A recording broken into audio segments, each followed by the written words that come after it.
Wishes and Tears by Dee Williams. This is a completely fictitious story.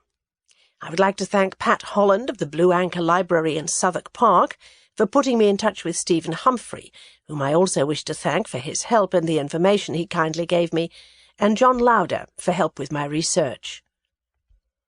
I would like to dedicate this book to the many women who have come through breast cancer. This gives so many others hope. I would also like to remember the 40 women who died yesterday, the 40 women who will die today, and the 40 women who will die tomorrow from breast cancer. This is to remember a good friend, Ruby Jagger, and her daughter Jean Bentley, and the many others over the years, especially my dear daughter Julie. Every day we love and miss you. Part 1. 1953. Chapter 1.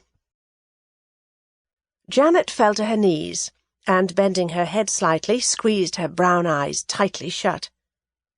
She sighed silently as her father, the Reverend Peter Slater's loud, commanding voice echoed round the village church. What was she going to do? She was only 16. Her father was telling his congregation about good and evil, but it was going over her head. She prayed, but knew that in his eyes she had sinned. The usual sound of shuffling when the congregation stood to sing brought her back. It was her favourite hymn, but the last thing she felt at the moment was bright and beautiful. She could feel her mother's presence beside her, smell the sweet scent of her lavender water. She always wore lavender water on a Sunday, but today the heady smell induced a wave of nausea in Janet. She knew her mother was smiling. Irene Slater was always smiling. She was a pillar of strength in this village, attending to everyone's needs from births to funerals.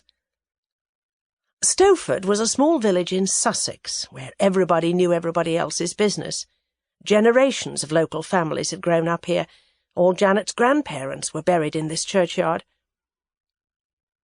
At the end of the service, everyone made their way out of the church and into the warm autumn sunshine. They stood in small groups for the habitual Sunday morning chat.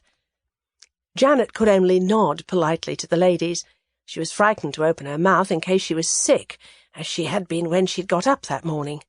She wanted to go home. She had to tell her parents soon. She couldn't keep this secret to herself much longer.